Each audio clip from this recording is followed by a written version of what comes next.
In the headlines, Senate screens ex-governors El-Rufai, Umahi, Edo and others as ministerial nominees.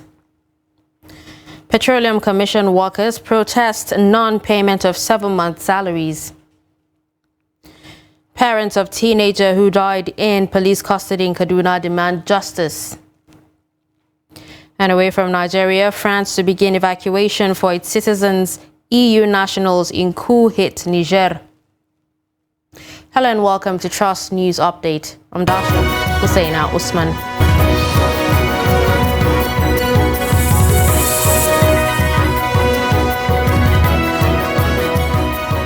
And now the news in detail. The Senate has on Tuesday continued screening the 28-man ministerial nominees forwarded to it by President Bola Tinubu last Thursday. Those screened include ex-governors Nasir El-Rufai of Kaduna, David Umahi of Ebonyi State. Others are Wale Edun, Stella Okotete, Adebayo Adelabu, Hannatu Musawa and Musa Engiwa. Presidential spokesman Dele Alake, Latif Fagbemi, SAN, Uche Naji, Muhammad Idris, Ali Pate and 2 others will also be screened. The Senate had on Monday screened 14 of the 28-man ministerial nominees forwarded by President Bola Tinubu last Thursday. At Monday's plenary, Senate President Godswill Akpabio told ministerial nominees that taking a bow during their appearance before the Senate does not mean that they have been cleared or confirmed for any ministerial role. Civil servants in Katsina State are calling for caution as the organized labor is set to commence nationwide protest on Wednesday against fuel price hike and rising cost of living. The State Council of NLC says the protest will hold on Wednesday morning should government fail to reach an agreement with the organized labor. Abdullahi Yamadi has details of the report. Civil servants appeals to both the organized labor and the government to consider the harsh economic realities being faced by poor Nigerians, most of whom cannot afford 3 square meals in a day, a situation they say calls for immediate government intervention to rescue the country from an imminent collapse. To be candid, the removal of fuel subsidy has caused untold hardship, especially to the common man, because life has become very intolerable and unbearable. In this respect, I will advise both parties, the government and the labor union, to try their possible best to do everything humanly possible to come to table, to have a dialogue and find a solution to this problem. But honestly, people are seriously suffering. As far as the situation in the country is concerned now, I felt they are on the right track. Why I said this is because looking for a decent wage for workers will not only improve the workers' condition of living. You should know that each worker has dependents attached, and that is by extension more of the size of the population. Some people are arguing that just a single, they see a worker just as a single worker, not minding the dependents that are with him. So fighting for the rights of workers is fighting for their dependents too. So I'm in support of it. Meeting between labor leaders and government officials in Abuja was without any definite stand. The labor unions in Katsina said all arrangements have been made to fully mobilize members for the protest. Arrangement has now reached about 80% for the mobilization of our members that will embark on protest, and also the issue of keeping off from office of all civil servants in the states. And by tomorrow or by today midnight, 12 midnight, we will inshallah ensure that all ministries are locked till the government meet our demands actually. The Senate on Monday resolved to the executive and the labor leaders to avert the planned protests.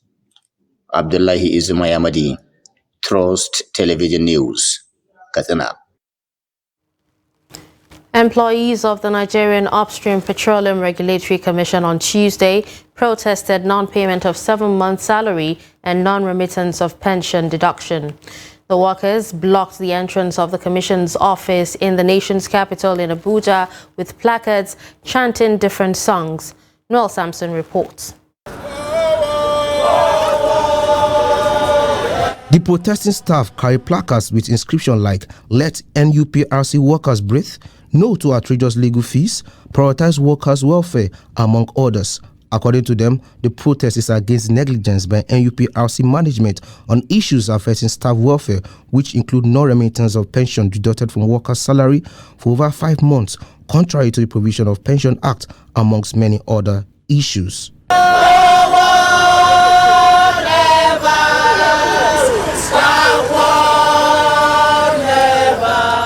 A situation today where staff are meant to go for official jobs and use their money to run the jobs, put in staff claims since last year, and management has refused to pay back those staff claims even after registering the claims. Now we have a situation too where staffs are sent on transfer for over 4 or 5 months. They go and they sort themselves out with their money, and the normal practice is that they should be paid within 1 week. They have not been paid. We have a situation where our office in Port Harcourt has gone on for 1 month without lights. It is unacceptable. It is not a standard for a company that prides itself as African leading regulator. And we don't have light in our office for more than a month. It's unacceptable, and we are registering our disgust. The union leaders said they cannot guarantee industrial harmony if the management fails to address their grievances. We pull our staff out of the terminal with immediate effect. We have our staff standing in the terminal waiting for our next line of action. If we are putting management on notice, if they do not quickly comply with our demands on our welfare, we will pull out our staff in the terminal with immediate effect. We are giving them 24 hours to respond to these issues, or we'll pull out our staff from the terminal. Management of the commission could not be reached for comment on the protest. Noel Sampson, Trust TV News, Abuja. We shall no to corruption. We shall no to contracts. The Acting Inspector General of Police, Olukayode Egbetokun, has ordered watertight security nationwide ahead of the planned protest by the Nigerian Labour Congress and the Trade Union Congress during the week. The force headquarters on Tuesday said the IG is deeply concerned about recent developments regarding the planned nationwide protest by the labour unions. The police boss also urged all stakeholders, including the NLC, TUC and other civil society groups, to embrace peaceful dialogue as the most effective means of resolving grievances, while also re-emphasizing that the police is committed to ensuring a secure and conducive environment for open dialogue, constructive engagement and mutual understanding for a seamless exercise of civil rights. Adejobi further noted that the IG has also ordered the commissioners of police in charge of various commands and supervisory assistant inspectors general of police to engage in fruitful discussions with the NLC, TUC leadership to foster understanding and reach common grounds on the planned protests. Warning against violence, the NPF said it will not tolerate any act that threatens the peace and well-being of the country, adding that preparations or perpetrators will be dealt with. Adamawa State Governor Amadou Fintiri says palliatives from the federal government are yet to arrive the state, even as he promised to address the underlying cause of last Sunday's looting of food warehouse. Fintiri said this while on an on-the-spot assessment visit to the State Emergency Management Agency store. The report. Governor Fintiri, while promising that the arrested persons will be charged to court, also condemned in strong terms the activities of the suspected hoodlums who brought the name of the state to bad light. Fintiri, who frowns at the incident, reiterated his administration's commitment toward ensuring that residents are safe. He charged them to be law-abiding. We must be brothers keepers. We must ensure what is meant for all is distributed for all. So we cannot bring, because we have warehouses in Yola that we're keeping these items, then some hoodlums will be supported to come and vandalize it. This is not politics any longer. Politics is over. We have to run a government, and government for all, that everybody will be happy and enjoy it. They come, they should wait. The government is for them. This is their government. They brought the government into power. We are making every effort to make sure we ameliorate the hardship that is coming with some of the policies. Some of the suspected looters arrested speak. To sai na bi ta hanyar da suke fashe-fashe a wurin kenan sai na gan polisawa suna zuwa da nafe. I, suspect, was at home when I heard people shouting palliatives, and I walked out to see. On my way, security men arrested me, and I tried to explain to them. They refused to understand that I was not among the hoodlums.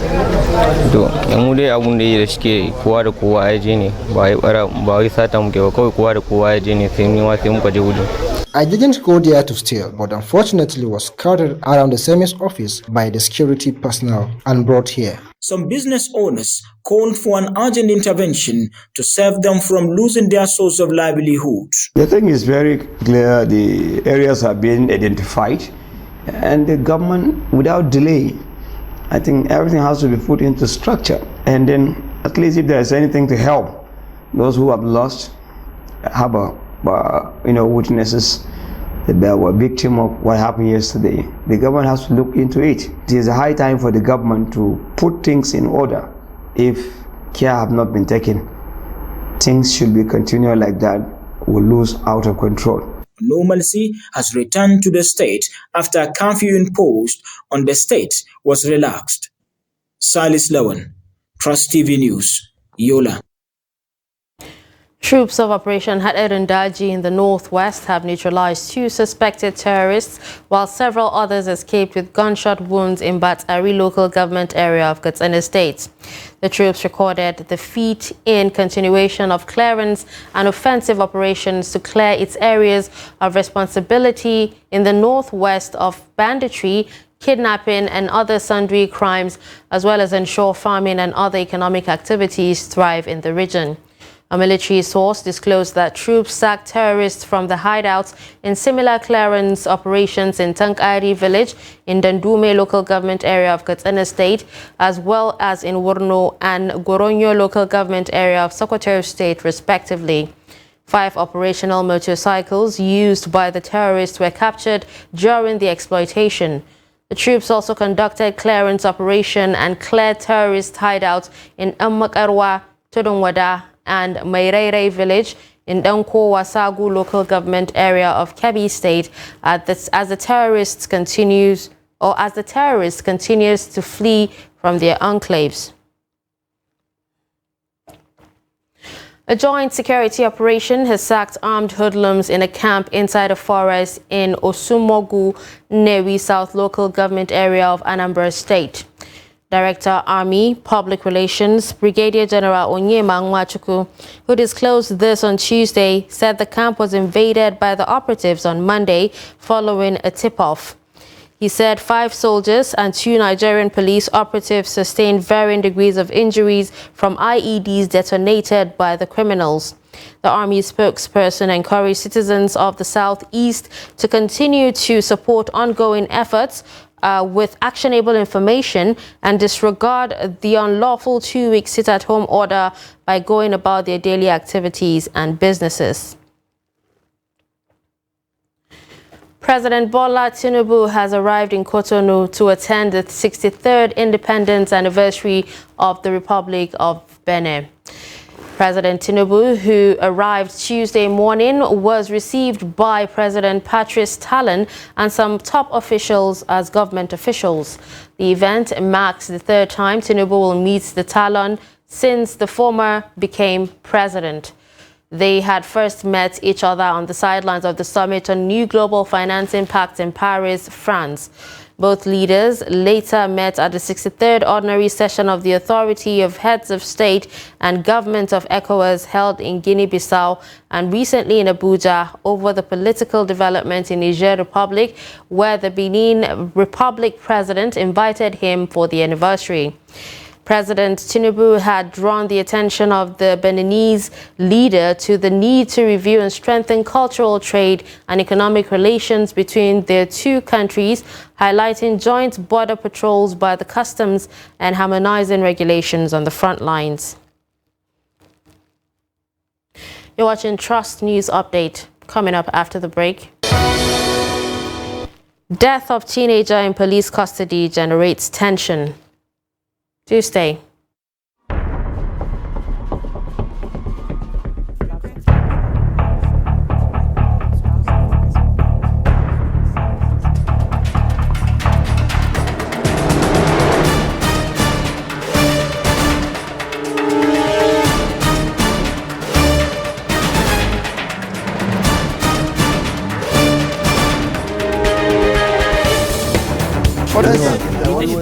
That's great.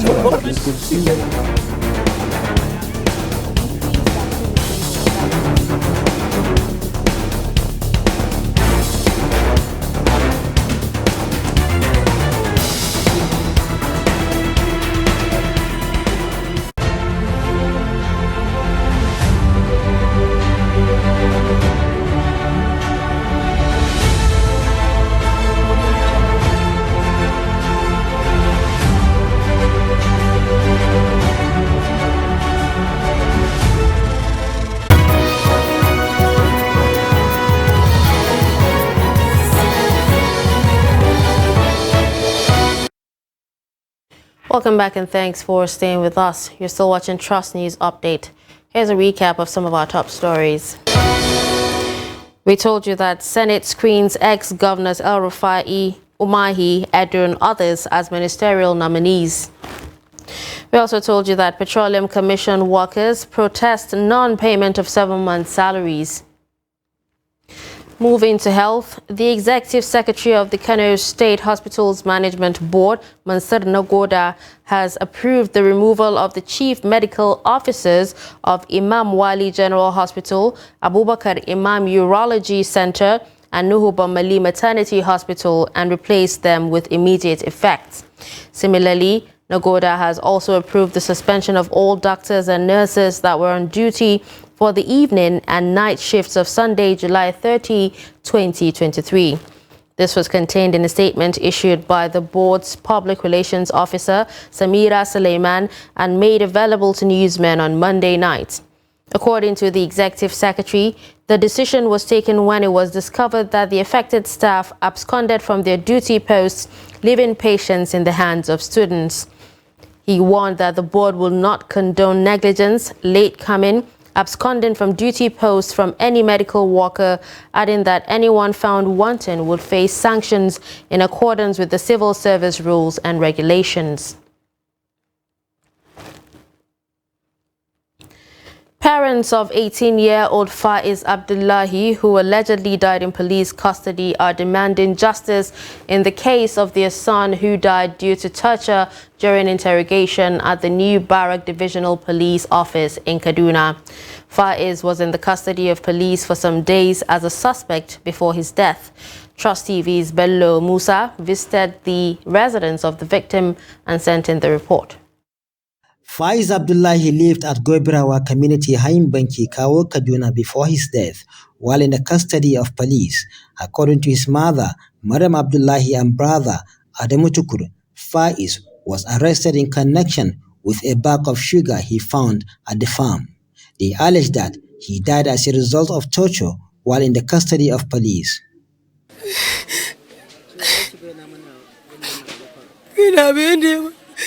I cooked food and took it to the police station for my son, who was in their custody. I requested to see my son, and they didn't allow me to see him, asking me instead to drop the food and leave. I waited for a long time. Then my son was later brought out that he wants to ease himself, and they were beating him. The police gave me a transport fare of 1,000 naira and ushered me out of the station. I stayed outside for long and went back asking them to tell me whether he died. I went to station after our mother left. I asked them to tell me the truth about Faiz's condition, and they told me that Faiz is dead. Before his death, They tortured him in my presence. He was even bleeding, yet they continued beating him until he was motionless.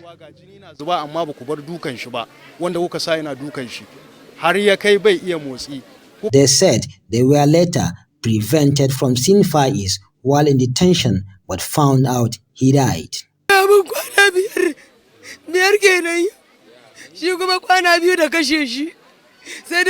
He stayed there for 5 days before he died. I was told that he was taken to the hospital. On reaching the hospital, the police prevented me from seeing him. He helped me from his transportation business, and now I have no one to depend on. I need justice over the death of my son. They took me to Barodiko Teaching Hospital, where they paid money for the cups, and they gave us the receipt. The mortuary staff brought the cups of pies. The police left us there. We will not bury him until justice is done.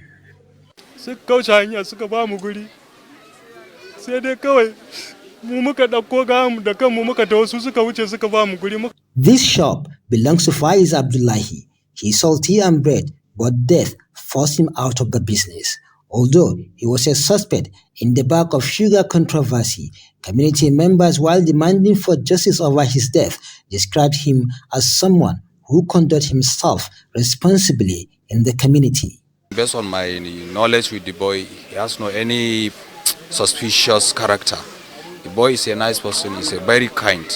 He's a brother to a friend of mine, so I have no any doubt about his characters. The Kaduna State Police Command, while reacting to incident after a protest by members of the community, and the command assured that justice will be done after thorough investigation. We found out the truth of the matter on the family of the victim, and later we go to the police just to ascertain the truth of the matter of the incident. So on the process, we discovered that there is a lot of things that we are going to question it from the police, because they intentionally kill him without due cause. Yes, often the receipt of the information and with the protests received from the members of the public, the Commissioner of Police, Musa Yusuf Garba, promptly directed me to come and address the members of the public and ensure and promise them that justice will be served. Justice will be served no matter who is involved. Amidst grieving community members, the remains of Faiz were taken to Barodiko Teaching Hospital for autopsy. At the time, a really touching story indeed. Now, moving away from Nigeria, France will begin evacuating its nationals from Niger on Tuesday, the foreign ministry said, after a coup last week toppled the country's pro-Western leader. The decision to move citizens out was prompted by attacks on the French embassy in Niamey and the closure of Niger's airspace, which made regular departures impossible.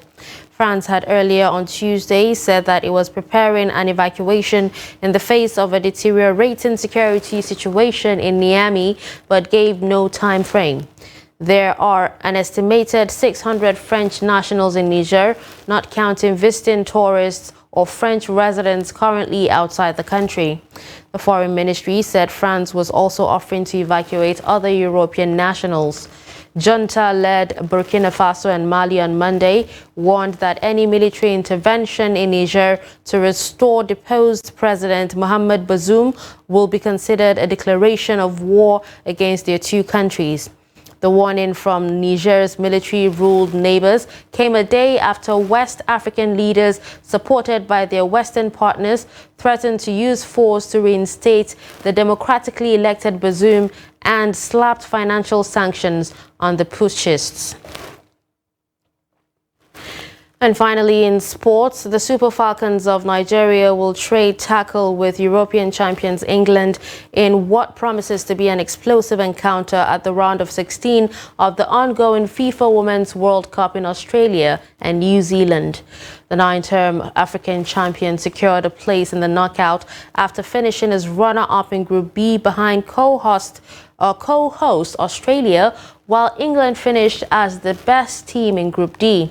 Both teams have remained unbeaten so far in the tournament, and with a place for the quarter-final at the stake, the encounter scheduled for Monday promises to be explosive. And with that, we've come to the end of Trust News Update. Don't forget to follow us across all our social media platforms. I'm Darshan Hussaina Usman. Thanks for watching.